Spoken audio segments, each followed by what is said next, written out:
క్రైస్తవ సభలు అనగానే ఉండే అంశాలు మీకు తెలియనివి కాదు.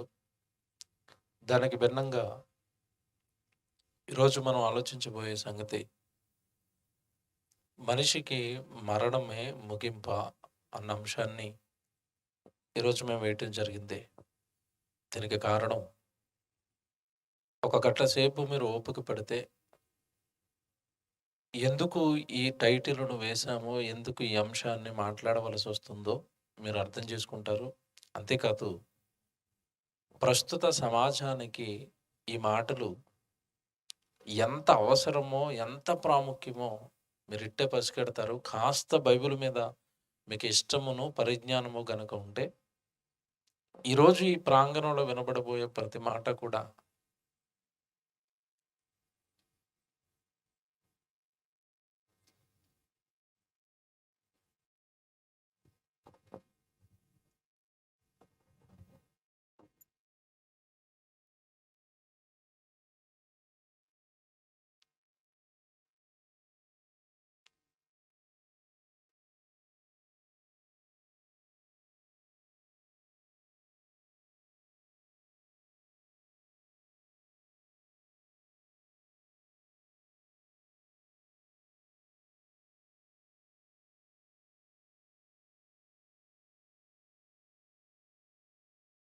హలో. రైట్. Thank you. దేవుని పిల్లలారా, ప్రస్తుత సమాజం ఏదైతే ఉందో, ప్రస్తుత మానవాళి ఆలోచనలు ఏవైతే ఉన్నాయో, ఈ సమాజానికి ఈరోజు వినబడబోయే మాటలు చాలా ప్రాముఖ్యమైనవి.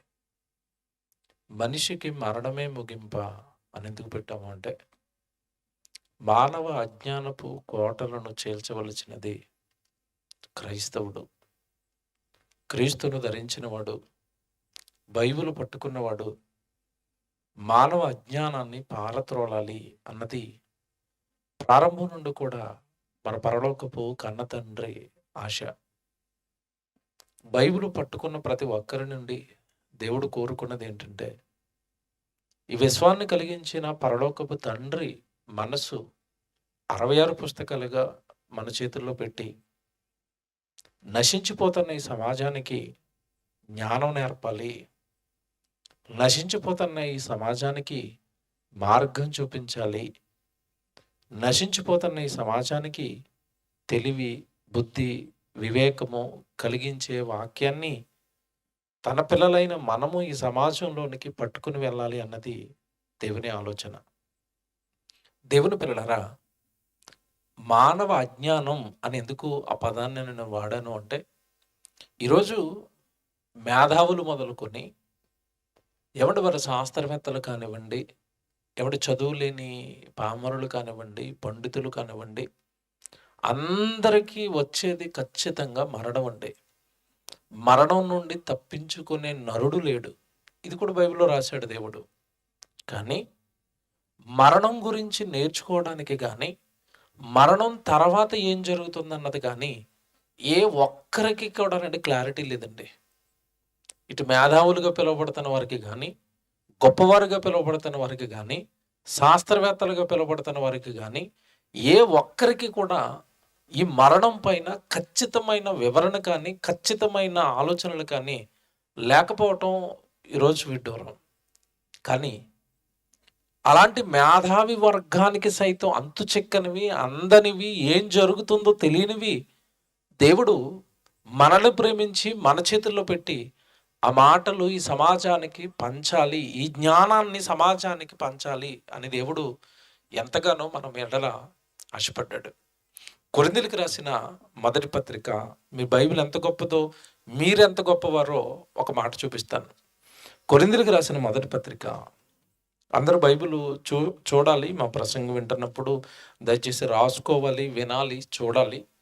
కొరింథీయులకు రాసిన మొదటి పత్రిక 2వ అధ్యాయము 6వ వచనం మీరు ఒకసారి చూడండి.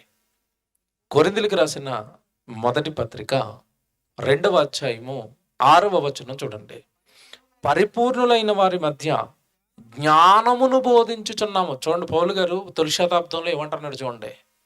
పరిపూర్ణులైన వారి మధ్య, అనగా ఈ లోకంలో మేము చాలా జ్ఞానవంతులము, ఈ లోకంలో మేము చాలా తెలివైన వాళ్ళము, రాకెట్లు ఎగరేస్తున్నాం, లేదంటే భూగర్భంలోనికి వెళ్ళిపోతున్నాం, అంతరిక్షంలో ఏముందో మాకు తెలుసు, మేధావులుగా అన్నీ మాట్లాడుతున్న వాళ్ళకట మేము జ్ఞానాన్ని బోధిస్తున్నాం అన్నాడు పౌలు గారు. అంటే ఈరోజు క్రైస్తవుడు ఎంతటి గొప్పవాడు అంటే, అజ్ఞానంలో కూరుకుపోయిన ప్రతి ఒక్కడికి, లోకంలో ఎవరైనా నాకు అన్నీ తెలుసు అంటే, నీకు తెలియనివి ఉన్నాయి, అవి మేము నేర్పిస్తామనాలి క్రైస్తవుడు. అదే అంటున్నాడు పౌలు గారు, పరిపూర్ణులైన వారి మధ్య జ్ఞానమును బోధించుచున్నాము, అది ఈ లోక జ్ఞానము కాదు. చూసారా, ఈ లోక జ్ఞానము కాదు. ఈ లోకంలో జ్ఞానం సంపాదించాడు శాస్త్రవేత్త, ఈ లోకంలో తెలివిని సంపాదించారు మేధావులు అని పిలువబడుతున్న వాళ్ళు, కానీ వాళ్ళకి సైతం అంతు చిక్కనివి క్రైస్తవుడికి తెలుసు, మీకు తెలుసు, నాకు తెలుసు. బైబిల్ బాగా చదివితే, బైబిల్ బాగా నేర్చుకుంటే ప్రతి క్రైస్తవుడికి ఈ సంగతులు తెలుసు. పౌలు గారు ఎంత బాగా మాట్లాడుతున్నారంటే, తొలి శతాబ్దంలో పరిపూర్ణులైన వారి మధ్య జ్ఞానమును బోధించుచున్నాము, అది ఈ లోక జ్ఞానము కాదు,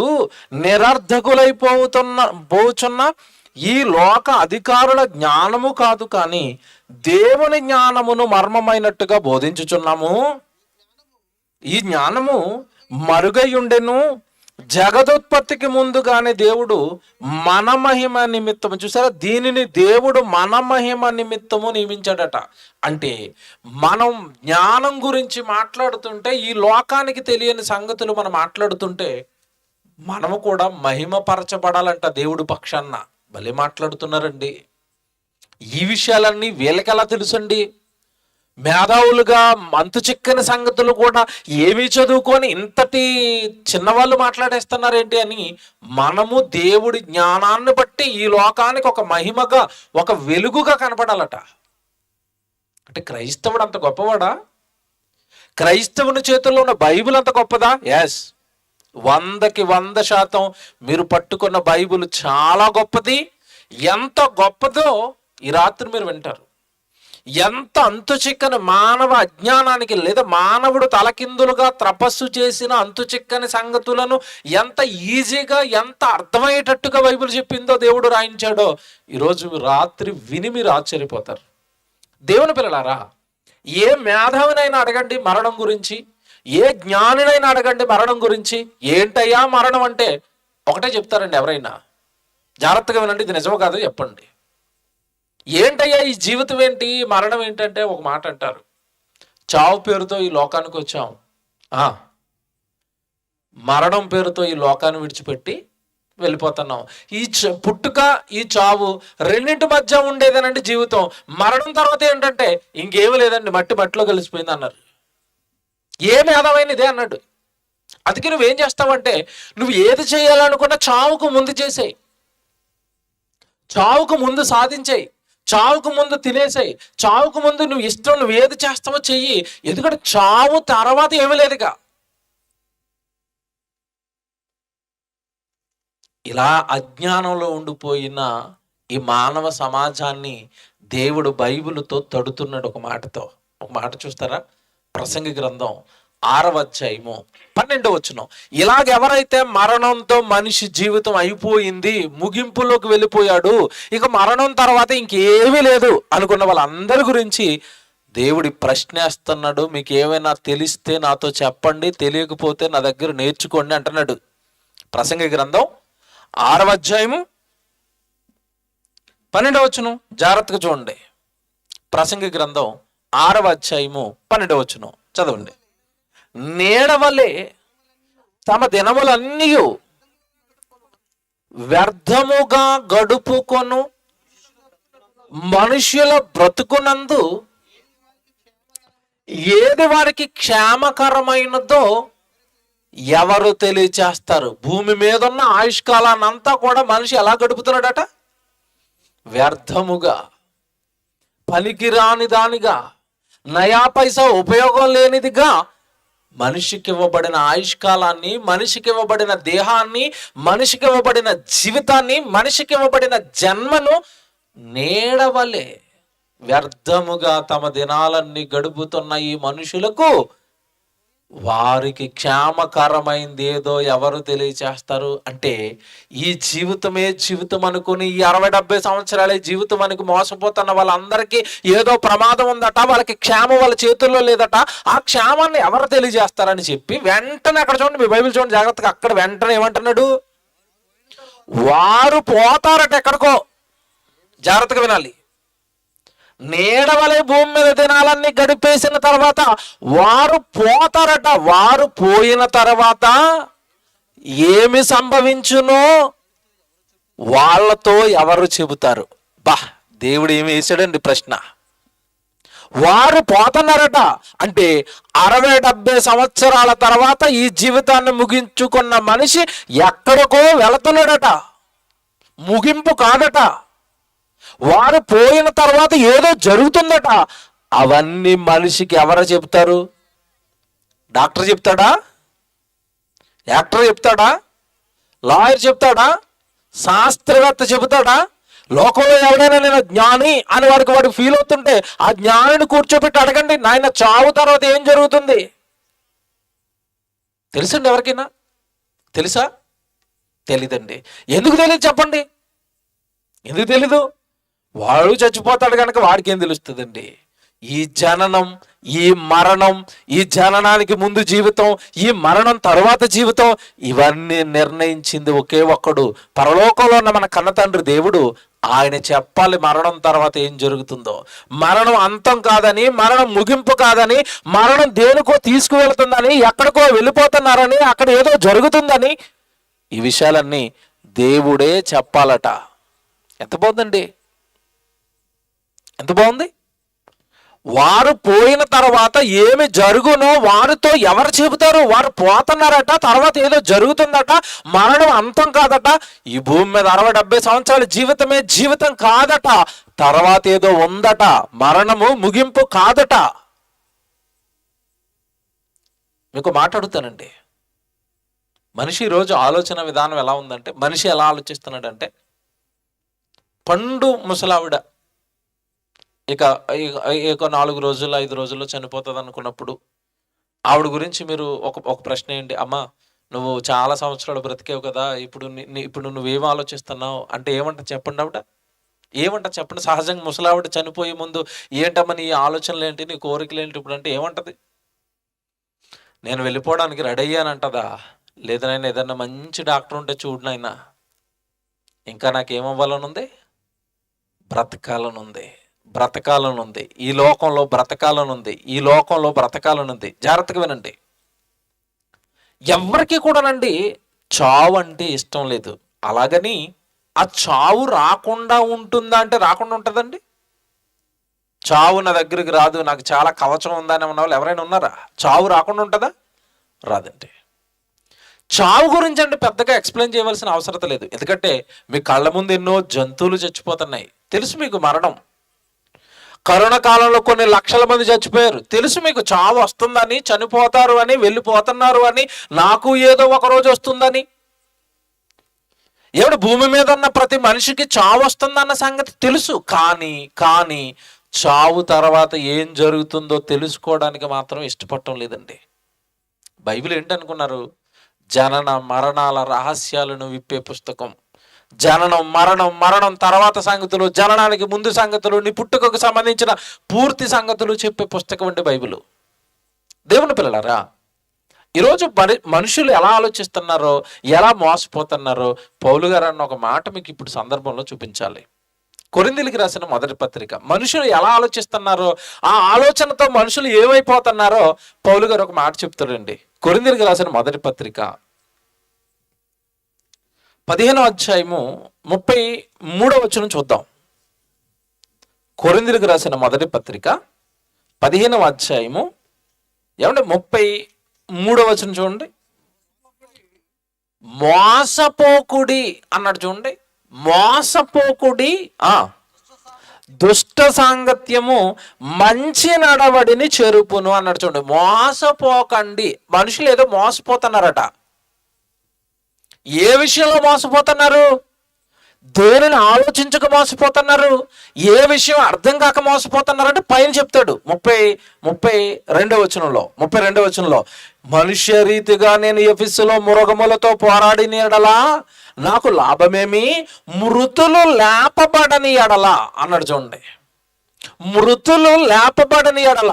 మృతులు లేస్తారు, చనిపోయిన ప్రతి ఒక్కడు మరలా బ్రతుకుతాడు. ఈ జ్ఞానం ప్రపంచానికి తెలీదు. ఈ జ్ఞానం లోకంలో మేధావిగా పిలువబడుతున్న ఎవరికి తెలీదు. పౌలుగారు అంటున్నారు, మృతులు లేపబడని ఎడల రేపు చనిపోదము గనుక తిందము త్రాగుదము. తర్వాత వెంటనే కింద ఏమన్నాడు, మోసపోకండి. అంటే అర్థం ఏంటి? ఎలాగో చావు వస్తుంది కనుక, రేపు అనగా రేపు కాదు, మన జీవితంలో ఎలాగో చావు వస్తుంది కనుక చావు వచ్చే లోపు తినాలనుకున్నవన్నీ తినేయాలా, త్రాగేయాలనుకున్నవన్నీ త్రాగేయాలా, అనుభవించాలనుకున్న వాళ్ళని అనుభవించేయాలా, ఏది చెయ్యాలనుకుంటున్నానో అది చేసేయాలా. ఇలా అనుకుంటున్న వాళ్ళందరూ ఏమైపోతున్నారట? మోసపోతున్నారు. మోసపోకుడి. ఇదేంటండి ఇది? లోకమంతా ఇలాగే కదా బ్రతుకుతుంది. దీన్ని మోసం అంటున్నాడండి పౌలు గారు. రేపు చచ్చిపోతాను కనుక తింటాను త్రాగుతాను అన్నవాడు మోసపోతున్నాడట. మోసం అటిది. ఎలాగుంది ఇది? ఈ మాట అర్థం అవ్వాలి సుమా. నేను చాలాసేపు చెప్తాను, జాగ్రత్తగా వినాలి మీరు. ఈ మాట అర్థం అవ్వాలి. రేపు చనిపోతాను కనుక తింటాను త్రాగుతాను అనుకున్నవాడు మోసపోయాడట. అంటే అర్థం ఏంటంటే, చావు తర్వాత ఇంకేమీ లేదు గనక ఏది చేసినా చావుకు ముందు చేసేయాలనుకున్న వాళ్ళంతా మోసపోయారట. ఇదంతా పెద్ద మోసం అట. అంటే ఈ మాటను బట్టి ఈరోజు ప్రపంచం అంతా దేంట్లో ఉంది చెప్పండి? దేంట్లో ఉంది? మోసంలో ఉంది. ఆ మోసంలో ఉన్న వాళ్ళని కాపాడవలసిన వాడు ఎవడిప్పుడు? బైబిల్ పట్టుకున్న మీరే. అక్క, చెల్లి, అమ్మ, నాన్న, తమ్ముడు, అన్న అనుకుంటూ ఈ సమాజానికి వెళ్ళి ఈ మోసపోతున్న వాళ్ళందరినీ కాపాడవలసింది మీరే. ఏమండి, ఓ మాట్లాడుతాను. రేపు చనిపోదాం గనక తిందము త్రాగుదము. ఈ విషయంలో మనిషి ఎలా ఉంటాడో చెప్తాను మీకు. రోగం వచ్చింది అనుకోండి, డాక్టర్ గారి దగ్గరికి వెళ్ళారు. డాక్టర్ గారి దగ్గరికి వెళ్ళినప్పుడు, నాయన బంగాళదుంప, టమాటా, కొత్తిమీర, లేదంటే ఈ గోంగూర ఇలాంటి కొన్ని పదార్థాలను తినొద్దు నాయన, నీ ఆరోగ్యానికి మంచిది కాదు అన్నాడు అనుకోండి, పర్వాలేదు, కొంచెం అవి మానేస్తే మనం బ్రతుకుతాం. అలా కాకుండా డాక్టర్ అప్పుడప్పుడు డైరెక్ట్గా ఒక మాట చెప్తాడు, నాయన ఏం తినాలనుకుంటున్నావో అన్ని తినేసే అన్నాడు అనుకోండి. ఇక్కడ ఆలోచించాలి, అంతేనా? ఏం తినాలనుకుంటున్నావో అన్ని తినేసే అన్నాడు అంటే అర్థం ఏంటి చెప్పండి? నీకు దగ్గరికి వచ్చిందని. అంటే డాక్టర్ కూడా ఎలా డిసైడ్ అయిపోయాడు అంటే, ఎలాగో చచ్చిపోతావు కనుక ఏం తినాలనుకున్నావు తినేసేయి. డాక్టర్ గారు కూడా చూడండి ఎలాంటి సలహా ఇచ్చాడు. ఆ పేషెంట్ ఇంటికి వచ్చిన తర్వాత అంటారు, రే తమ్ముడు ఏం తింటావురా అంటే వీళ్ళు డిసైడ్ అయిపోయారు. ఏమని? తమ్ముడు ఎలాగో వెళ్ళిపోతాడు కనుక తమ్ముడికి ఇష్టమైనవన్నీ ఏం చేయాలి? పెట్టేయాలి. పోని బ్రతకుండగా పెట్టారు, టక్కుమని చచ్చిపోయాడు అతను. చచ్చిపోయిన తర్వాత అయినా వదిలి పెడతారా అంటే మళ్ళీ చనిపోయిన తర్వాత ఏం చేస్తారు తెలుసండి? ఒక మంచి ఫోటో కట్టించి ఆ ఫోటోకు దండేసి ఆ దండ ముందు అగరబత్తీలు పెట్టి అక్కడ కూడా ఇష్టమైనవన్నీ పెడతారండి. పెట్టరా? అంటే బ్రతుకుండగాను తిండే, చచ్చిపోయిన తర్వాత కూడా తిండే. అంటే మొత్తం మీద మనిషి ఎందుకు పుట్టాడు? తినడానికండి. ఎవడి జ్ఞానం లేని వాళ్ళు చేస్తున్నారంటే పర్వాలేదండి. మన క్రైస్తవులు కూడా ఈ మధ్యకాలంలో ఏం చేస్తున్నారంటే, సమాధి కార్యక్రమం అయిపోయిన తర్వాత 3వ రోజు వెళ్తారు కదా, అక్కడ రిటర్న్ వచ్చేసినప్పుడు ఒక ఆయన అక్కడ మందుబాట్లు పెట్టి వచ్చాడు. క్రైస్తవులు మళ్ళీ అంటే బ్రతుకుండగా ఏం చేశాడు చెప్పండి? సమాధిలోకి వెళ్ళిపోయిన ఆయన త్రాగుతూనే ఉన్నాడు. చచ్చిపోయిన తర్వాత కూడా అక్కడ ఏం పెట్టాడు మళ్ళా? అంటే చచ్చిపోయిన అతను మళ్ళా తిరిగి వచ్చి ఏం చేయాలి? త్రాగుడు. తినటం త్రాగటం ఇదేనా జీవితం? ఈ తినటం విషయంలో కూడా మనిషి ఎంత సీరియస్గా ఉంటాడో. ఏమంటే ఇప్పుడు పౌలు గారు జ్ఞాపకం చేసిన మాట ఇది ఎక్కడో ప్రవక్తల గ్రంథంలో ఒక ప్రవక్త పలికిన మాట అండి ఇది. యెషయా గ్రంథం మీరు చదువుకున్నారు ఇందాక. యెషయా గ్రంథం 22వ అధ్యాయము 13-14 వచనాలు చూడండి.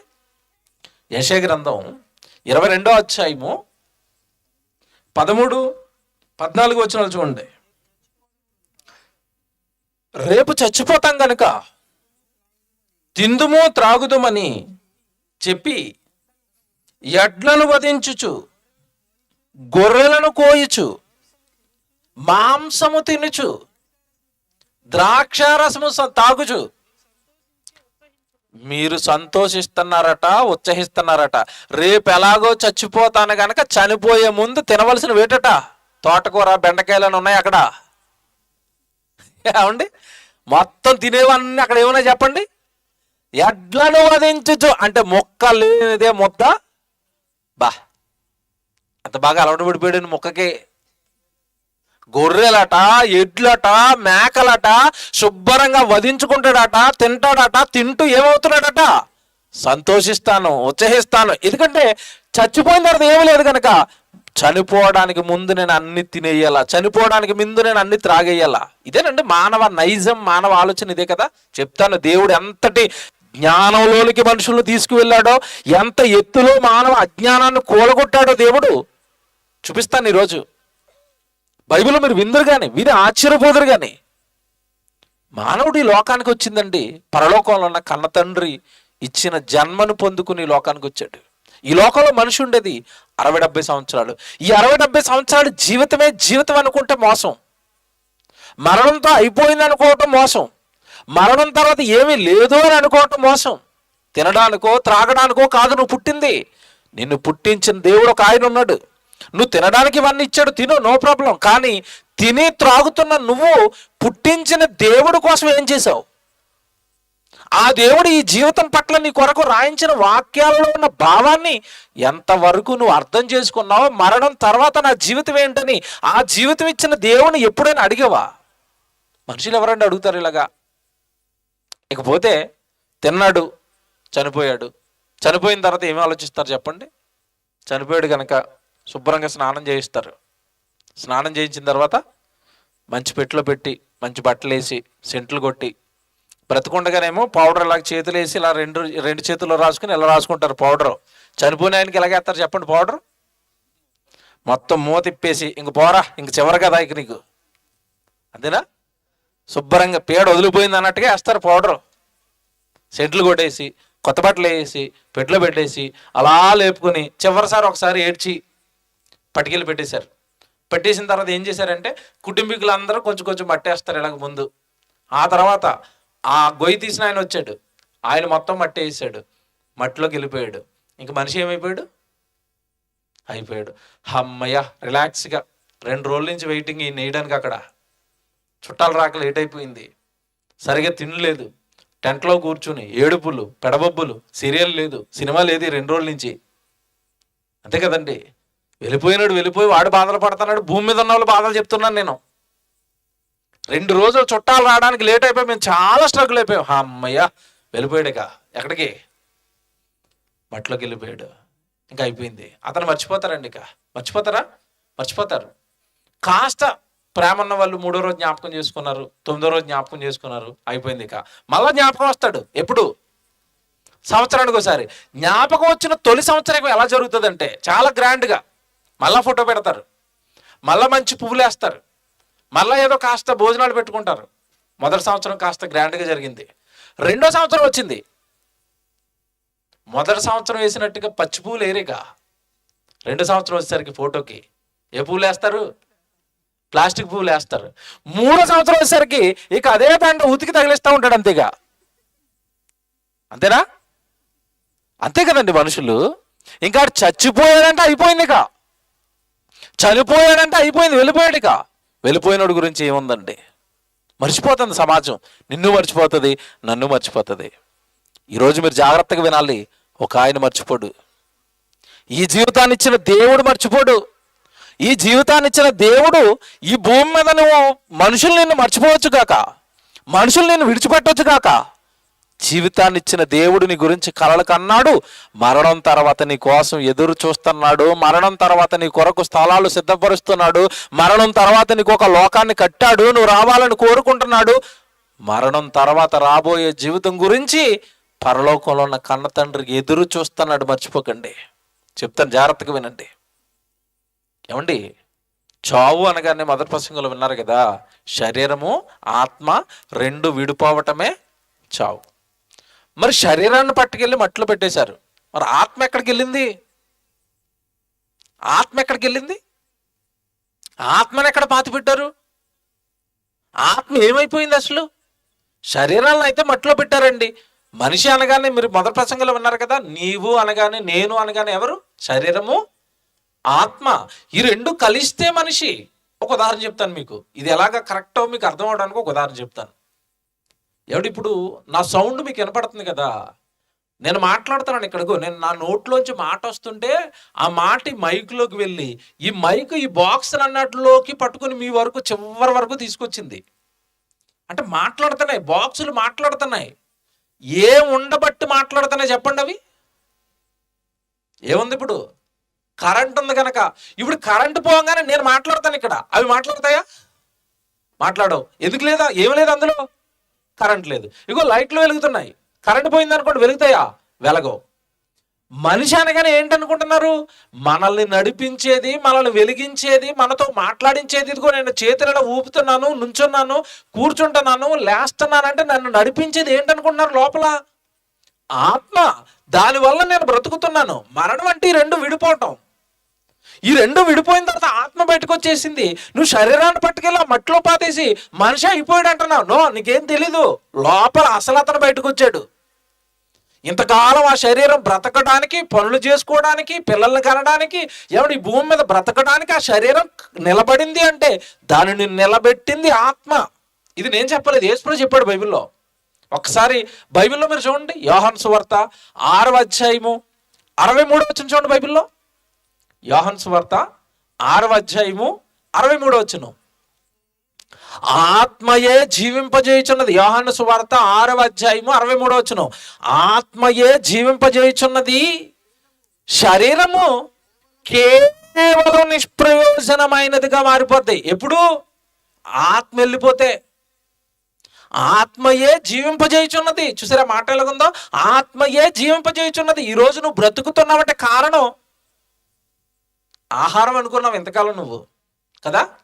మీరు ఎలా బ్రతుకుతున్నారండి అంటే ఏమండి, లోకం చెప్పే ఆన్సర్లకి దేవుడు చెప్పే ఆన్సర్లకి చాలా తేడా ఉంటుంది.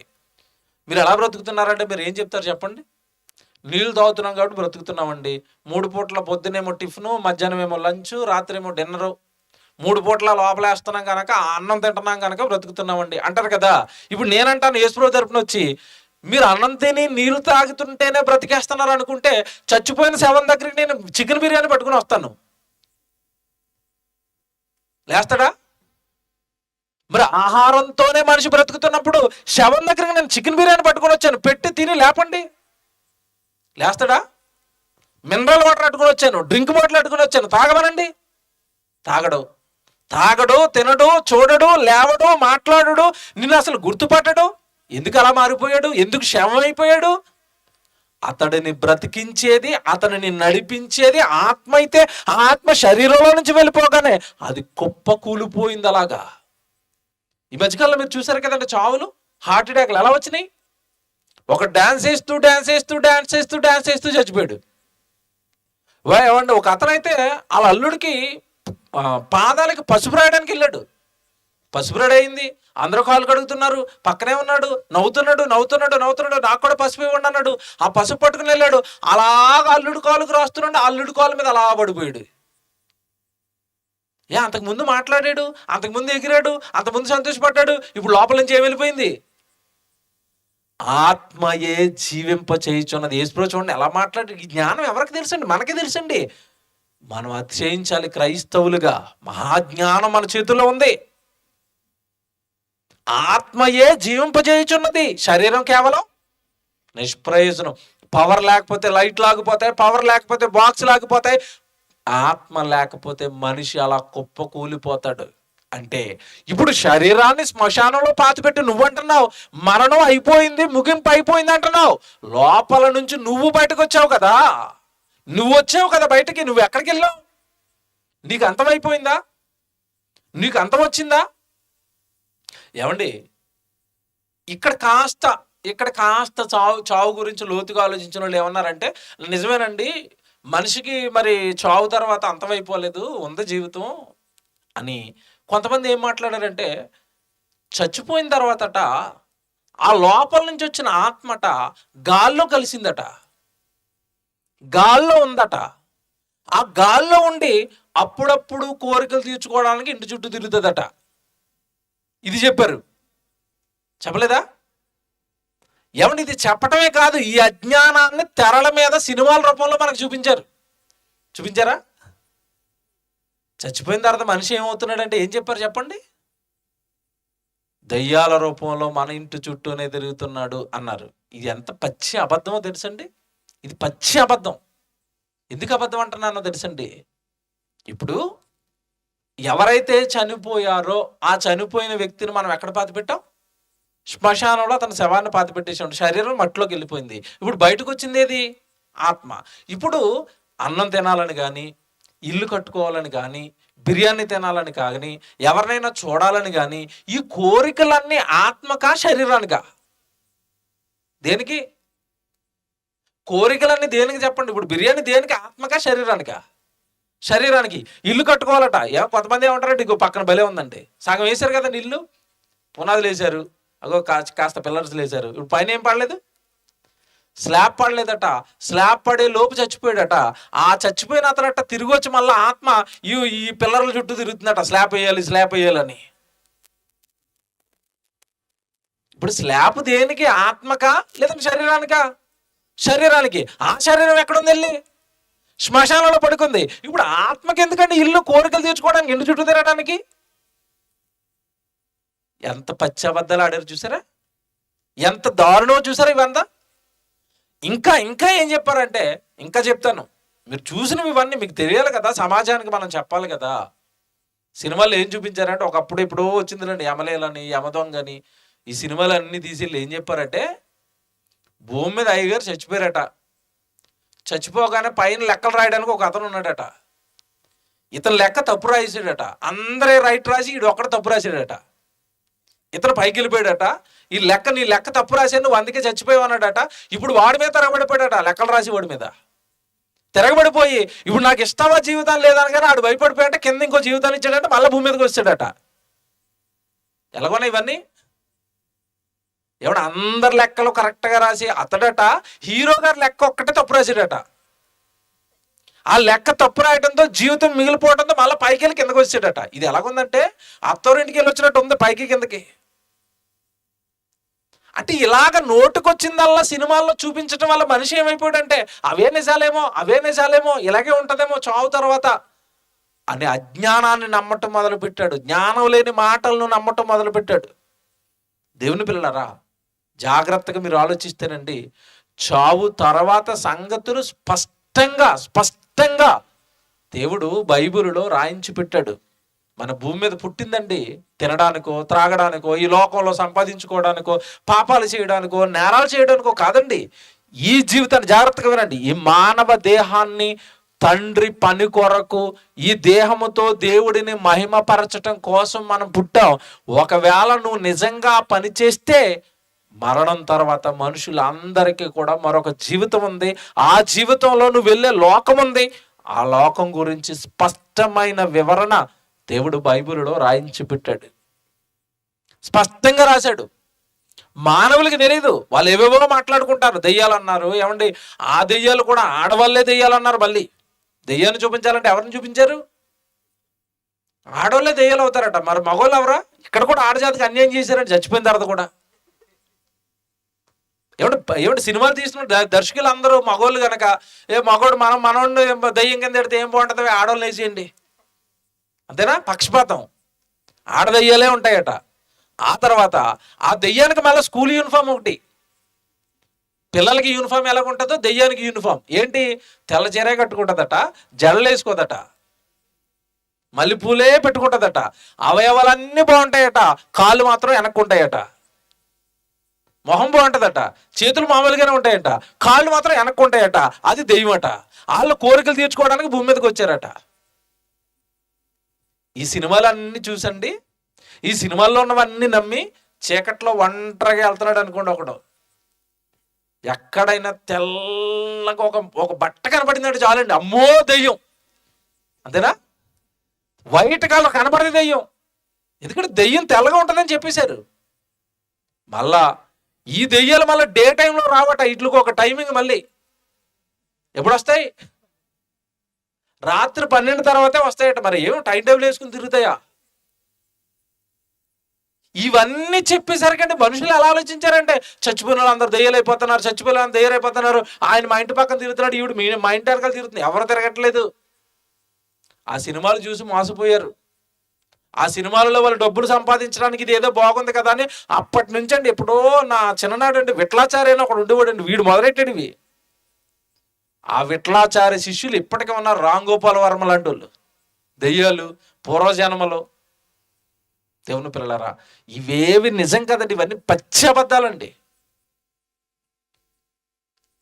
జాగ్రత్తగా వినండి. శరీరాన్ని మీరు తీసుకెళ్లి శ్మశానంలో పెట్టారు, ఆత్మను తీసేది ఎవరో తెలుసండి? ఆత్మను తీసేది ఎవరో తెలుసా? దేవుడు. ఆత్మకు స్థలాన్ని సిద్ధం చేసేది ఎవరో తెలుసా? దేవుడు. ఆ దేవుడిని అడగాలి, నేను మరణం తర్వాత ఏమవుతున్నాను తండ్రి, మరణం తర్వాత ఏం జరుగుతుంది తండ్రి, మరణము ముగింపాక అంటే కాదు నాయన, మరణం ముగింపు కాదు నాయన, మరణం ముగింపే కాదు, మరో లోకానికి నీ చావు ఒక మార్గం అన్నాడు దేవుడు బైబిల్లో. రాజుల మొదటి గ్రంథం చూడండి ఎంత బాగుంటుందో. రాజుల మొదటి గ్రంథం 2వ అధ్యాయం చూడండి, మొదటి వచనం చూద్దాం. రాజుల మొదటి గ్రంథం. ఏమండి, వృద్ధాప్యంలోకి వచ్చాడు దావీదు గారు, చనిపోతున్నాడు. ఇక చనిపోయే ముందు కొడుకైన సొలొమోను పిలిచాడు.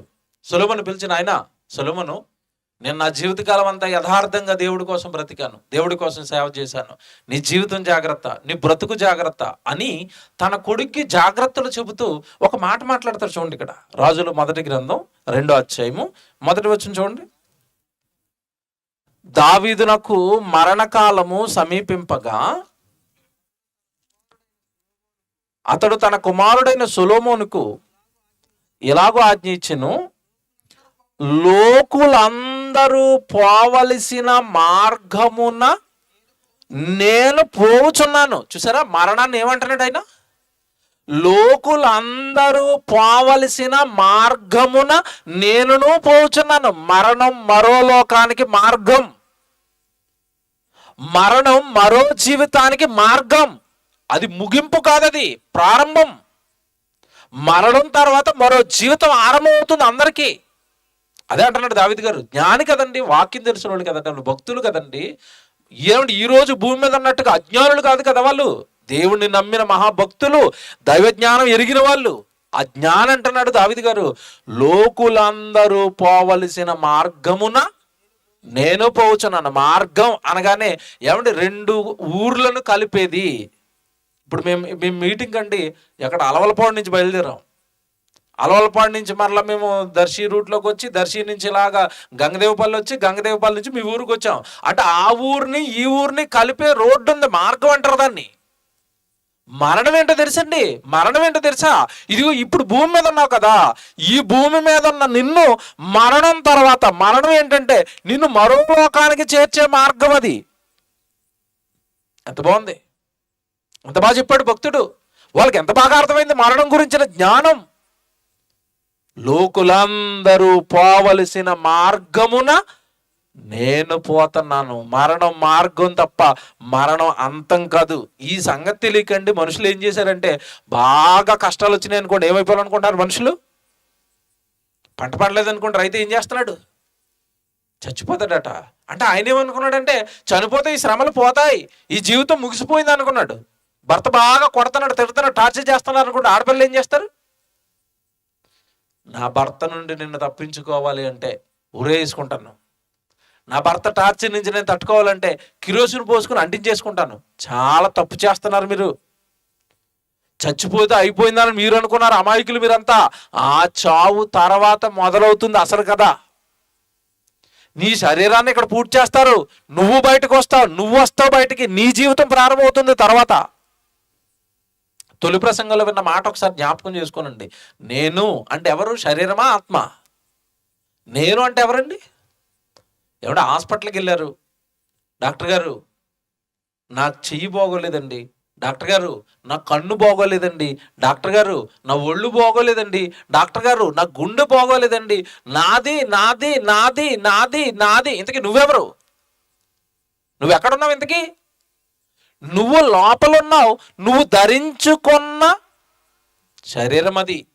ఏమండి, నాది అంటున్నావంటే నువ్వున్నావు, మరొకటి ఉంది. ఇదిగో ఈ సెల్ ఫోన్ నాది అన్నాను అనుకోండి, నేనున్నాను, నాకు ఒక సెల్ ఫోన్ కూడా ఉంది. అదిగో బాక్స్ నాది అన్నాను అనుకోండి, నేనున్నాను, బాక్స్ ఉంది. ఈ వాచ్ నాది అన్నాను అనుకోండి, నేనున్నాను, వాచ్ ఉంది. మరి నా గుండె అంటున్నావంటే నువ్వెవరు ఇంతకీ? గుండె నువ్వు కాదు, ఈ కనబడుతున్న శరీరం నువ్వు కాదు, నువ్వు లోపల ఉన్నావు. నువ్వు ధరించుకున్న శరీరం ఇది. నువ్వు లోపల ఉన్నావు, చావు తర్వాత నువ్వు అలా బయటకు వస్తావు. మీకు సంగతి చెప్పాలి ఇక్కడ, ఒకటి జ్ఞాపకం చేయాలి ఇక్కడ. ఏంటి అది అంటే, మనిషి అనగానే శరీరమే అనుకుని, ఈ శరీరం మట్టిలో కలిసిపోతే జీవితం ముగిసిపోయింది అనుకుని చాలా మంది అండి కట్టు బానిసలు అయిపోయారండి శరీరానికి. తినాలి, త్రాగాలి, సంపాదించాలి. ఆ సంపాదించడానికి సక్రమైన మార్గంలో సంపాదన సరిపోవట్లేదు అనుకోండి, అక్రమంగానే సరే సంపాదించేయాలి. ఎవడో ఒకటి నాశనం చేసైనా సంపాదించేయాలి, ఎవడో ఒకటి మోసం చేసైనా సంపాదించేయాలి. ఏదో ఒక రకంగా నేను సంపాదించేయాలా, కూర్చుకోవాలా, కూర్చుకున్నవన్నీ శరీరానికి ఇవ్వాలా, ఈ శరీరాన్ని సుఖపెట్టాలా, ఈ శరీరాన్ని ఆనంద పెట్టాలి, శరీరమే నేను, ఈ 60-70 సంవత్సరాల జీవితమే జీవితం అని అందరూ మోసపోయారండి. శరీరం ఎలాంటిదో చెప్తాను, మిమ్మల్ని ఎలా మోసం చేస్తుందో చెప్తాను. టైం ఎంత అండి? ఇప్పుడు 10:30 అయింది. ఇంకొక 2 గంటలు ఇలాగే మెసేజ్ చెప్తూ నేను ఇక్కడ ఉండిపోయాను అనుకోండి, మిమ్మల్ని పంపట్లేదు ఇంటికి, ఆశీర్వాదం ప్రార్థన ఇవ్వట్లేదు, మీ శరీరం మీతో ఏం చెప్తే చెప్పండి?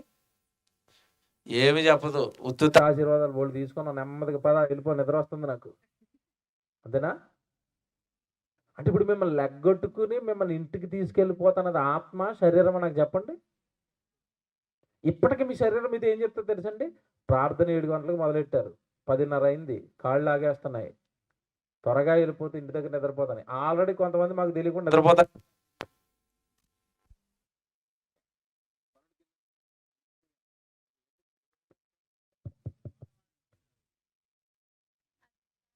Hello, right.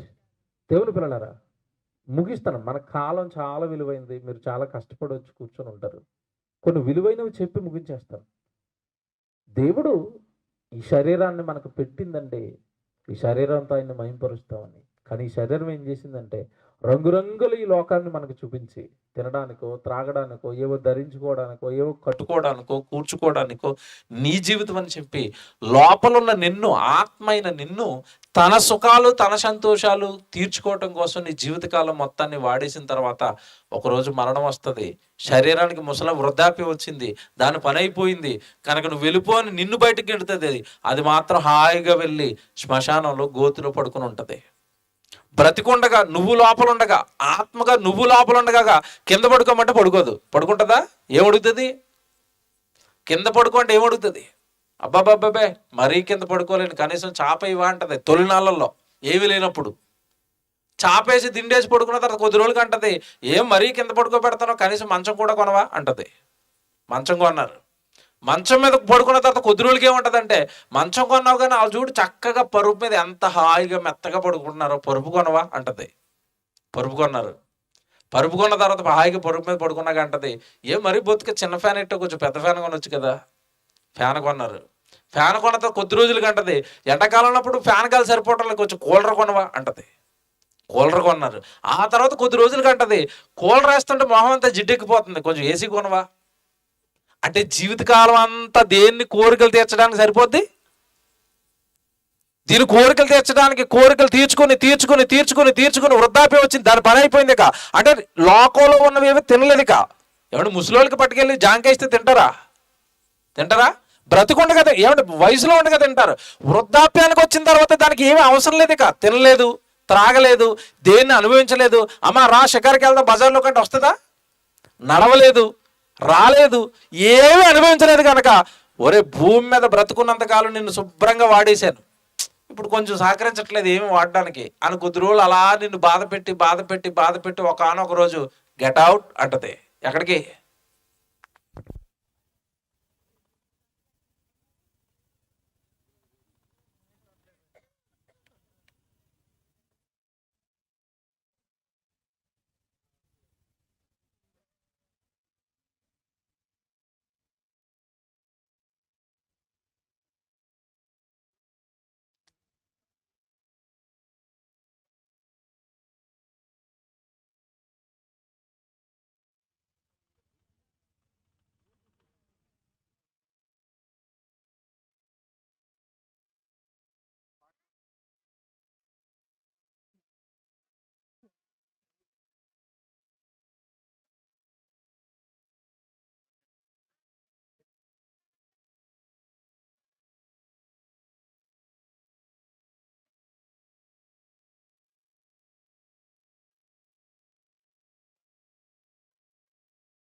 హలో.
హలో, వినపడుతుందండి? చివరి వరకు వినపడుతుందా సౌండ్? కొంచెం వస్తుందా? దేవుని పిల్లలారా, మరి కొద్ది నిమిషాలు దేవుడు మరి అవకాశం ఇస్తే కొద్దిసేపు విందాం, లేదంటే ముగించుకుందాం. చివరి మాటలు కొన్ని చెప్పి ముగిస్తాను. దేవుడి భూమి మీద ఇచ్చిన ఈ జీవితకాలంలో ఈ శరీరం యొక్క కోరికలు తీర్చుకోవడానికే మనిషి బ్రతుకుతూ తనకు తాను అన్యాయం చేసుకుంటున్నాడు, ఆత్మకు అన్యాయం చేసుకుంటున్నాడు.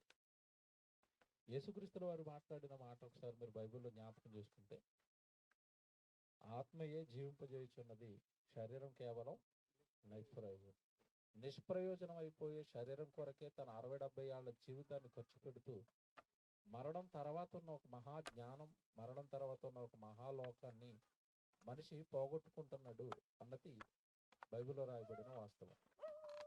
మీరు బైబిల్లో చాలా సంవత్సరాల నుంచి ఒక గాథ లేదంటే ఒక చరిత్ర వింటూ ఉంటారు.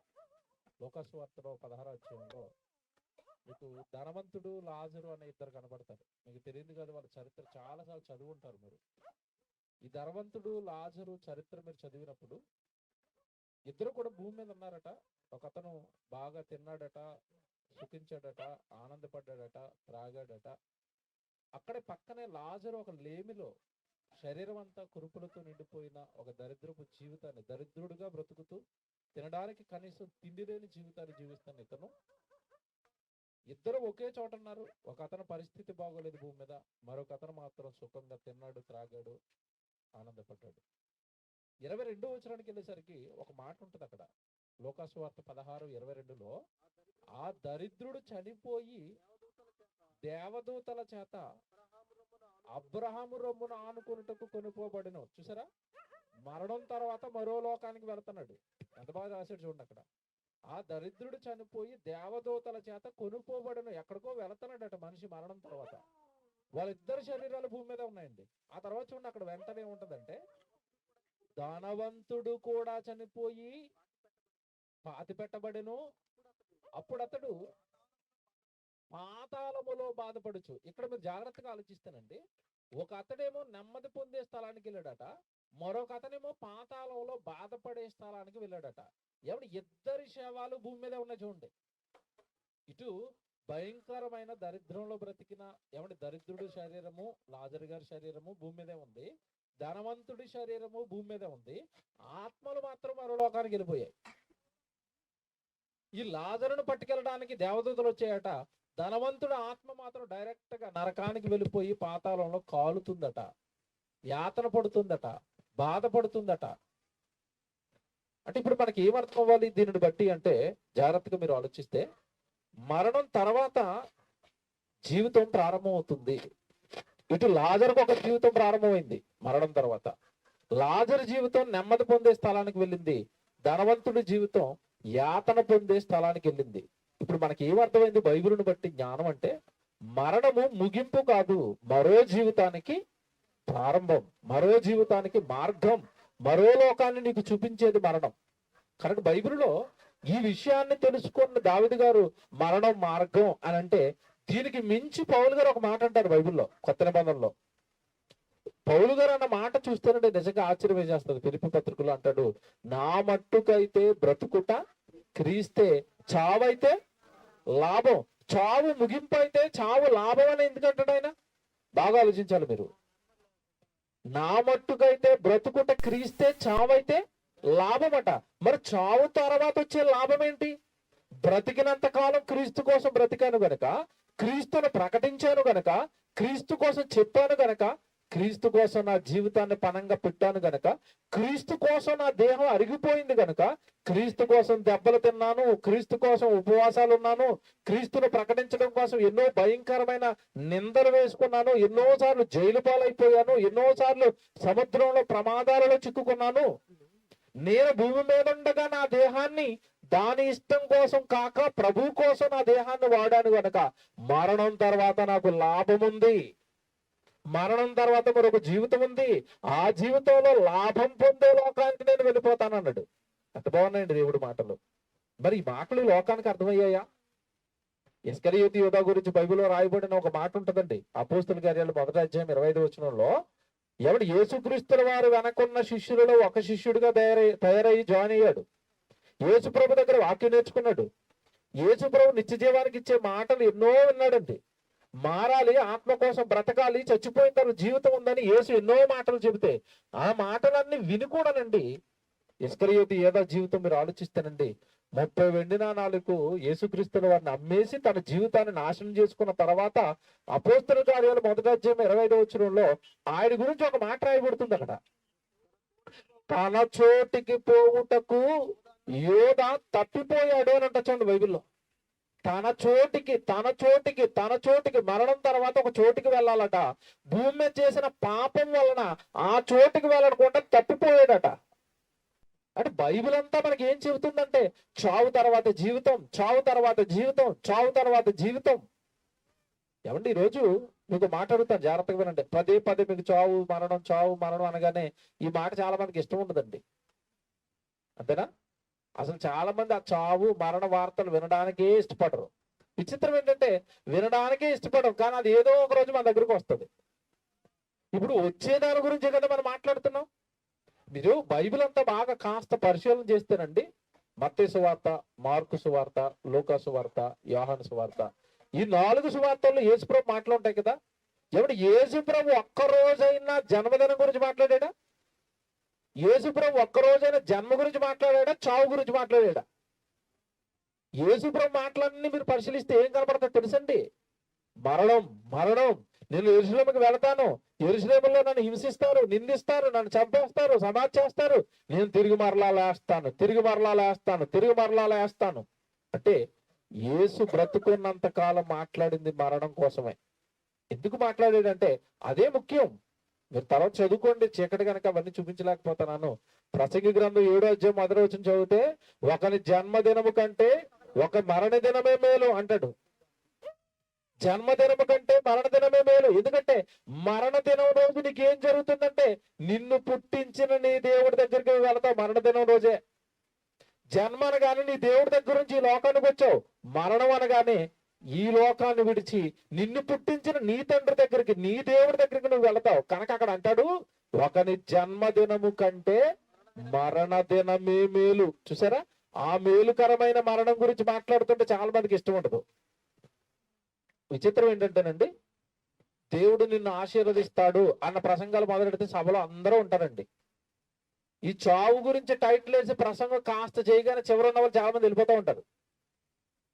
ఎందుకంటే ఈ నువ్వు అంటే చావు అంటున్నాడు, మనకెందుకు రా నాయన, గోళ వెళ్ళిపోదాం ఇంటికి వెళ్ళిపోతే నీ వెనకాలే వస్తుంది ఒక రోజు.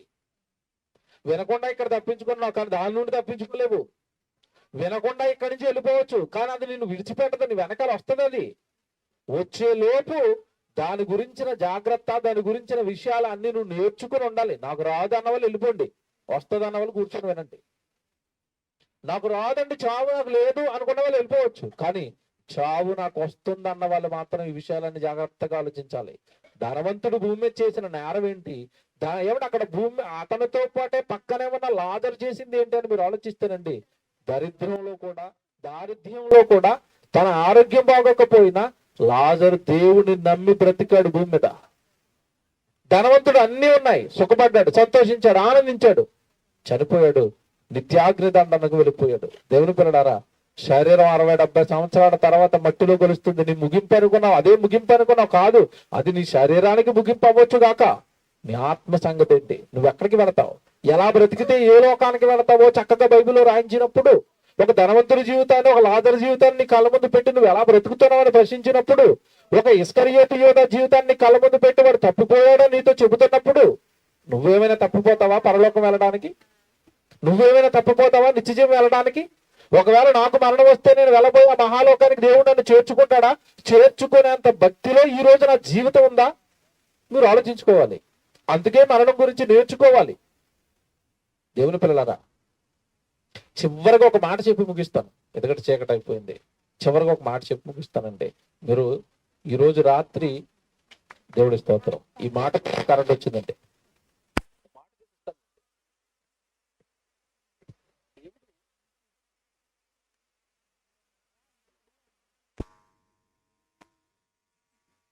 Hello, right. దేవుడు అండి నిజంగా ఎంత ఎంత గొప్ప దేవుడో. దేవుడి కోసం బ్రతికితే, దేవుడి కోసం ఈ దేహాన్ని ఇస్తే, మీరు దేవుడి కోసం బ్రతికితే, మీరు దేవుడి కోసం చెబితే, మీరు దేవుడి కోసం చెప్పిస్తే, మీ దేహం కనుక భూమి మీద ఉండగా దేవుడి కోసం వాడబడితేనండి, ఒక మాట చెప్తాను ఇప్పుడు బైబిల్లో, మాట చూపిస్తాను ఇప్పుడు బైబిల్లో మీకు. చచ్చిపోతే అందరూ అయిపోయింది అనుకున్నారండి. దేవుడు మాత్రం ఏమన్నాడు తెలుసా? నాయనా, నా గురించి మాట్లాడతావా భూమి మీద ఉండగా? నా గురించి చెబుతావా? నా గురించి ఉండగా కష్టపడతావా భూమి మీద? నీకు ఒక వరం ఇస్తున్నాను అన్నాడు బైబిల్లో. ఏంటో తెలిసిన వరం? బైబిల్లోకి వెళ్ళి యెషయా గ్రంథం 26వ అధ్యాయానికి ఒకసారి రండి, ముగిస్తాను. మంచి మాటలు ఇవి. 19వ వచనం బైబిల్లో చూద్దాం. యెషయా గ్రంథం 26వ అధ్యాయము, ఏమంటే 19వ వచనం. యెషయా గ్రంథం 26వ అధ్యాయము, ఏమంటే 19వ వచనం. బాబా పాట తీస్తారా? మృతులైన నీ వారు బ్రతుకుతారు అన్న పాట. యెషయా గ్రంథం 26వ అధ్యాయం 19వ వచనం చూడండి. మృతులైన నీ వారు బ్రతుకుదురు, వారి శవములు సజీవములగును. మంటిలో పడి ఉన్న వారలారా మేల్కొని ఉచ్చయించుడి. నీ మంచు ప్రకాశమానమైన మంచు, భూమి తనలోని ప్రేతలను సజీవులుగా చేయును. బా, చూసారా? భూమి తనలోని ప్రేతలను సజీవులుగా చేయును. భూమి తనలోని ప్రేతలను సజీవులుగా చేయును. ఈ భూమి అంట మిమ్మల్ని మరలా బ్రతికించంట దేవుడికి అప్పగించేస్తుందట. కానీ ఈ పునర్జన్మ, ఈ చనిపోయిన తర్వాత బ్రతికే జీవితం ఎవరికి దక్కుతుందంటే, ఈ వచనం చాలా జాగ్రత్తగా చదవాలి. మరలా 19వ వచనం, మరలా మృతులైన నీవారు బ్రతుకుదురు. అందరూ బ్రతుకురు. అందరి దేహాలు మరలా ఎవడు మహిమాలోకానికి వెళ్ళ, మహిమా శరీరం అందరికీ రాదు. మృతులైన నీవారు బ్రతుకుతారట. అంటే భూమి మీద ఉండగా మనం ఎవరి వారిగా మారిపోవాలి? భూమి మీద ఉండగా మీరు ఎవరి వారిగా మారిపోవాలి? మీరు ఎవరండి అంటే, ఇందాక ప్రారంభంలో మొదటి మెసేజ్లో వింటున్నారు కదా, మీరు ఎవరండి అంటే, నేను మాది పలానా కులం అండి. కులంతో పరిచయం చేసుకునేవాడు ఒకడు. మీరు ఎవరండి అంటే, నేను లాయర్నండి. వృత్తితో పరిచయం చేసుకునేవాడు ఒకడు. ఎవడు తనకున్న హోదాతో పరిచయం చేసుకునేవాడు ఒకడు. ఉద్యోగంతో పరిచయం చేసుకునేవాడు ఒకడు. కాదండి, మీరు పరిచయం చేసుకోవాల్సిన దేవునితో తెలుసా అండి. భూమి మీద ఉండగా మీరు ఎవరండి అంటే ఏమన్నా తెలుసా? మేము దేవుని వారమండి, మేము క్రైస్తవులమండి, మేము క్రీస్తును ప్రకటించే వాళ్ళమండి, ఈ లోకానికి జ్ఞానం నేర్పే వాళ్ళమండి. ఈ మట్టి ప్రపంచం, మట్టి జ్ఞానంతో నిండిపోయిన ఈ మనుషులకు ఆత్మ జ్ఞానం నేర్పే వాళ్ళమండి. మేము మరొక బ్రతుకుందని నేర్పే వాళ్ళం. అలా భూమి మీద మీరు దేవుడి కోసం బ్రతికితే, ఇదిగో బైబిల్లో ఉన్న ఈ మహాజ్ఞానం నేర్చుకుని మీరు ప్రకటిస్తే, భూమి మీద ఉండగా దేవుని వారుగా మీరు మారిపోతే, ఆ మాట చూడండి, మృతులైన నీ వారు బ్రతుకుదురు. బ్రతకాలనుకుంటున్నారా? భూమి మీద ఉండగా యేసు ప్రభు వారిగా మారిపోండి.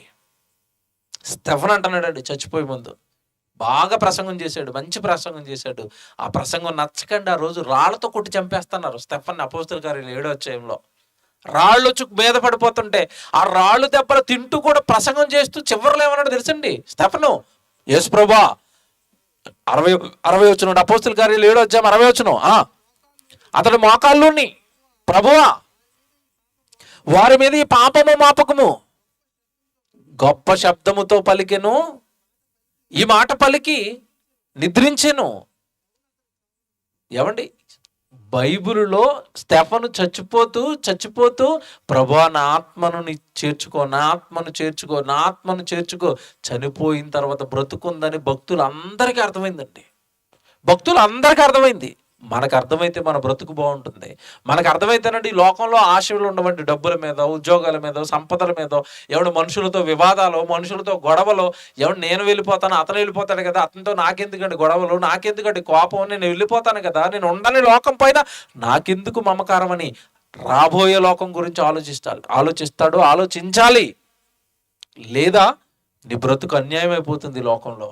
ఇదే జీవితం అని 60-70 సంవత్సరాల జీవితం, శరీరం నువ్వు అనుకుని బ్రతికేసావా, ఆత్మ బయటకు వస్తుంది మరణం తర్వాత. ఇదిగో ధనవంతుడు వెళ్ళే చోటుకి వెళ్ళిపోతావా, లాజరు వెళ్ళే చోటుకి వెళ్ళిపోతావా, అది భూమి మీద ఉంటా నీ శరీరంతో నువ్వు చేసే క్రియలను బట్టి డిసైడ్ అవుతుంది. ముగింపు కాదు, ఆరంభం. సిలువలో మరికొద్ది సేపట్లో చచ్చిపోతాడండి యేసుప్రభు. సిలువలో ఉన్నాడు. ఆ సిలువలో కుడి పక్క ఒక దొంగ ఉన్నాడు, ఎడం పక్క ఒక దొంగ ఉన్నాడు. తెలుసు కదా, ఇద్దరు దొంగల్ని మధ్యలో యేసుప్రభుని పెట్టి ఇటొక దొంగని వేశారు. ఒక దొంగ ఏమడుతున్నాడు తెలుసా, నువ్వు రాజువా, నీకు మమ్మల్ని విడిపించగలిగే శక్తి ఉంటే మమ్మల్ని విడిపించాయి, మమ్మల్ని విడిపించు. ఎందుకు విడిపించాలి, మళ్ళీ విడిపించేస్తే హ్యాపీగా తగిలిన దెబ్బలు అన్నట్లకి మళ్ళీ మందు పూసుకొని మళ్ళీ వెళ్ళి దొంగతనాలు చేస్తాను, వీడు విడిపించి అంటున్నాడు. కానీ ఇటుపక్క దొంగ ఏమంటున్నాడు చెప్పండి, ప్రభువా నేను చాలా మీటింగ్లో నీ వాక్యం విన్నాను, నీ రాజ్యం వస్తుంది అంటున్నావు కదా, చచ్చిపోయిన తర్వాత బ్రతుకుంది అంటున్నావు కదా, నీ రాజ్యంతో నువ్వు వచ్చినప్పుడు కొంచెం నన్ను జ్ఞాపకం చేసుకోవా అన్నాడు. ఆ మాట నచ్చిందండి. ఈ లోకం కోసం అడగలేదండి దొంగ, ఈ లోకంలో ఉన్నవి అడగలేదండి. చనిపోయే ముందు నీ రాజ్యంతో వచ్చినప్పుడు నన్ను కొంచెం జ్ఞాపకం చేసుకోవా అనగానే వెంటనే ఏం చేశాడు తెలుసండి యేసుప్రభు, అందుకు ఆయన అంటున్నాడు, లోకాసువార్త 23 అధ్యాయం ఉంటుందండి ఇదంతా, 42లో. అందుకు ఆయన, లోకాసువార్త 23:42, అందుకు ఆయన, యేసు నీవు నీ రాజ్యంలోనికి వచ్చినప్పుడు నన్ను జ్ఞాపకం చేసుకొనమని అనెను. అందుకు ఆయన వానితో, ఆ పదం చూడండి, నేడు నీవు నాతో కూడా పరదైసులో ఉంటావు. సిలువలో చచ్చిపోతున్నారు ఇద్దరు, యేసుప్రభు చచ్చిపోతాడు, దొంగ చచ్చిపోతాడు. జాగ్రత్తగా వినండి, సిలువలో దేహాలు ఉండిపోయాయి. కానీ నేడు నీవు నాతో కూడా ఎక్కడికి వస్తావంటున్నాడు, పరదైసుకు. అంటే చచ్చిపోయిన తర్వాత ఆత్మ ఎక్కడికి వెళుతుంది, యేసుప్రభు ఆత్మ పరదైసుకు. ఆ ఆత్మ వెళ్ళిపోతూ ఎవరిని తీసుకుని వెళ్తుంది, దొంగ, సిలువలో దొంగగా ఉన్న దొంగ ఆత్మను తీసుకుని వెళ్ళిపోతుంది. ఆత్మే మనిషి, దానికే పేరు. దేహాలు రెండు అలాగ ఉండిపోయినాయి సిలువలో, వీళ్ళిద్దరు మాత్రం పరదేశకి వెళ్ళిపోయారట. నేడు నీవు నాతో కూడా పరదేశకు వస్తావు. చూసారా, చావు ఎక్కడా ముగింపని బైబిల్ చెప్పడం లేదండి. చావు తర్వాత ప్రారంభమవుతుంది జీవితం అని చెప్తుంది బైబిల్ అంతా. ఒక్క ఉదాహరణ చెప్పి ముగించేస్తానండి. కళ్ళ ముందండి దేవుడు, ఇది మనకు అర్థం అవడానికంటే దేవుడు ఎన్నో వచనాలు రాయించాడు, పోనావి మనకు అర్థం అవ్వలేదు. ఇవన్నీ మనకు అర్థం అవటం లేదని మన కళ్ళ ముందు ఒక విచిత్రమైన ప్రకృతిలో నుండి ఈ పాఠాన్ని మనకు తిరిగి నేర్పిస్తున్నాడు. ఎలాగా, ఏమంటే మనం గింజలు ఉంటాయి, విత్తనాలు ఉంటాయి కదండి. ఆడపిల్లలు వంట చేసేటప్పుడు చింతపండు పులిపేస్తారు, చింతపండు ఇలా పిసికి పులిపేస్తారు. చివరికి ఏం మిగిలిపోయి, గింజలు మిగిలిపోయినాయి కదా. ఆ గింజలు అలా బయట ఇసురుతారు, పడేస్తారు బయట. ఆ పడేసిన ఆ చింతపిక్క గింజ అలా పడేశారు, అది భూమిలో పడింది. కొద్ది కాలానికి అది ఏమైపోతుంది చెప్పండి, చనిపోతుంది. అది చచ్చిపోయింది, కుళ్ళిపోయి చచ్చిపోయిన తర్వాత భూమిలో కలిసిపోయింది. మనం అనుకుంటా చచ్చిపోయింది అనుకుని, చచ్చిపోయిందా? నో. నువ్వు ఆఫ్టర్ ఆల్ పడేసిన ఒక చింతపండులో ఉన్న గింజ భూమిలో పడిపోయిన తర్వాత, చచ్చిపోయిన తర్వాత అంతమైపోలేదు. అది చావు తర్వాత నెమ్మదిగా దాంట్లో ఏమొచ్చింది, మొలక. అంటే చచ్చిపోయిన తర్వాత గింజకేముంది, జీవితం ఉంది. మరి చచ్చిపోయిన తర్వాత నీకు నాకు జీవితం లేదా? ఒక గోధుమ గింజను చూడండి అంటాడు యోహాను సువార్త 12వ అధ్యాయం, మీరు చదువుకోండి. యేసు చెప్తాడు ఇది డైరెక్ట్గా. గోధుమ గింజను చూడండి, అది భూమిలో పడి చచ్చిన ఎడల అది మరి విస్తారముగా ఫలించును కదా అంటాడు. గోధుమ గింజ పడిపోయింది భూమిలో, తర్వాత మొక్క వచ్చింది, దాని నిండా గోధుమ గింజలు వచ్చాయి. అంటే నీ కళ్ళ ముందున్న గింజే బ్రతుకుతున్నప్పుడు నువ్వు బ్రతకవా? గొంగళి పురుగు మీకు తెలుసు కదండి, గొంగళి పురుగు తెలుసా? చూడగానే దాని రూపం ఎలా ఉంటుంది? అసహ్యం. గొంగళి పురుగు అండి ఈ ములక్కాయ చెట్ల మీద ఎక్కువగా ఉంటుంది, ములగ చెట్ల మీద ఉంటుందండి. అది చూడగానే ఎలా ఉంటుంది మనకి? అసహ్యంగా ఉంటుందండి. కానీ ఆ గొంగళి పురుగు ఏం చెబుతుందో తెలుసండి? అసహ్యంగా అందరూ అసహించుకుని ఆ రూపము అది ఒక చోటకి వెళ్ళిపోండి, ఏదో ఒక మూల ఒక చిన్న గూడు కట్టుకుని ఆ గూడు లోపలికి వెళ్ళిపోతాయి. గూడు లోపల ఉండిపోయి ఉండిపోయి ఉండిపోయి కొద్ది రోజులకండి ఆ గూడు లోపల నుంచి ఎలాగొస్తుందో తెలుసా బయటికి? సీతాకోక చిలుకగా అలాగ రంగురంగుల సీతాకోక చిలుకగా బయటకు వచ్చింది. అంటే గొంగలి పురుగుగా చచ్చిపోయి ఎలా మారింది? సీతాకోకగా మారిపోయింది. నువ్వు పడేసే చూసారు ఈ విత్తనం, అది నల్లగా విత్తనంలాగా అది పడిపోయి మహావృక్షం అయిపోయి చెట్టు అయిపోయింది. నీ కళ్ళ ముందున్న ఇన్ని జంతువులు మరలా తిరిగి బ్రతుకుతున్నప్పుడు నీకు బ్రతుకుండదా? కొరింథీయులకు రాసిన మొదటి పత్రిక 15వ అధ్యాయము 35వ వచనం. ఈ మాట చదువుకుని ముగించుకుందాం. కొరింథీయులకు రాసిన మొదటి పత్రిక 15వ అధ్యాయము 35వ వచనం చూడండి. అయితే మృతులు ఎలాగు లేతురు? కొరింథీయులకు రాసిన మొదటి పత్రిక 15వ అధ్యాయం 35వ వచనం. మృతులు ఎలాగు లేతురు? వారు ఎట్టి శరీరంతో వత్తురు అని ఒకడు అడుగును. ఓ అవివేకి! చూసారా, ఏంటి చచ్చిపోయిన వాళ్ళు లేస్తారా? మళ్ళా వాళ్ళకి జీవితం ఉందా అని అడుగుతున్న వాళ్ళందరినీ పౌలు గారు ఏమంటున్నాడు? ఓ అవివేకి, మహాజ్ఞాని అన్నాడా? ఏమి తెలియని అవివేకి, ఓ అవివేకి, నీవు విత్తినది చచ్చితేనే గాని బ్రతికింపబడదు కదా. నీవు విత్తిన దానిని చూడగా అది గోధుమ గింజ అయినను సరే, మరి ఏ గింజని అయినా సరే, వట్టి గింజనే విత్తుచున్నావు గాని పుట్టబోవు శరీరమును విత్తుటలేదు. అంటే గింజ చచ్చిపోయిన తర్వాత దానికి ఏముంది? బ్రతుకుంది. మృతులైన నావారు ఏమన్నాడు అక్కడ? బ్రతుకుతారు, బ్రతుకుతారు, బ్రతుకుతారు. చావు అంతం కాదండి. నా వారి శవములు సజీవములగును అన్నాడు. చూసారా, శవాన్ని కూడా దేవుడు విడిచిపెట్టండి, అంతలా ప్రేమిస్తున్నాడు మిమ్మల్ని. మీరు దేవుడి కోసం బ్రతికితే, భూమి మీద ఉండగా దేవుడిని నమ్మితే, మీ జీవితాన్ని దేవుడికి ఇస్తే, మీరు సువార్తను ప్రకటిస్తే, ప్రకటించే వారికి సహకారులుగా మీ జీవితం మారిపోతే నా వారి శవములు ఏమవుతాయట? ఏమండి, భూమి మీద ఉండగా ఎవరైనా శవాన్ని ప్రేమిస్తారా? బ్రతుకుండగా మా అమ్మండి మా అమ్మండి మా అమ్మండి అంటాడు కొడుకు, చచ్చిపోయిన తర్వాత ఇంకెక్కడ అమ్మ వెళ్ళిపోయింది, ఆవిడ విడిచిపెట్టిన ఈ దేహం నాకెందుకు, పట్టుకెళ్ళి ఎక్కడేస్తారు? శ్మశానంలో. కానీ దేవుడు శ్మశానంలో పడేసిన తర్వాత మర్చిపోయారు మనుషులు. నిజంగాను దేవుడి కోసం బ్రతికి చచ్చిపోతే అంటున్నాడు దేవుడు, అది నా వారి శవం, దాన్ని ఖచ్చితంగా నేను ఏం చేస్తాను? మళ్ళా సజీవులుగా తిరిగి లేపుతాను అన్నట్టు. దీని అంతటి నీ వచనాలన్నీ మీరు ఆలోచిస్తే రాత్రి మీకు అర్థమైంది, మరణం ముగింపు కాదు, మరో జీవితానికి ఆరంభం. ఆ ఆరంభం బాగుండాలి అన్నా, ఆ ముగింపు కాకుండా ఆ జీవితం బాగుండాలి అన్నా, భూమి మీద ఉండగా పాపం చేయకుండా దేవుడి కోసం బ్రతకాలి, దేవుడి పనులు చేయాలి, మీ దేహాలతో దేవుడికి మహిమ తేవాలి. దేవుని పిల్లలారా, చూసారు కదండి, దేవుడిని నమ్మితే, దేవుడి కొరకు జీవితాన్ని మనం ఇస్తే, దేవుడు ఖచ్చితంగా మనల్ని తిరిగి లేపుతాడు, సజీవులం అవుతాం. మరో లోకంలో మనం అంతా కూడా మన తండ్రితో కలిసి ఆనందంగా ఉంటాం. కనుక ఈ జీవితం జాగ్రత్త, తప్పులు చేయకండి, నేరాలు చేయకండి, పాపాలు చేయకండి. పరలోకంలో ఉన్న మీ కన్న తండ్రి మీకోసం ఎదురు చూస్తున్నాడు.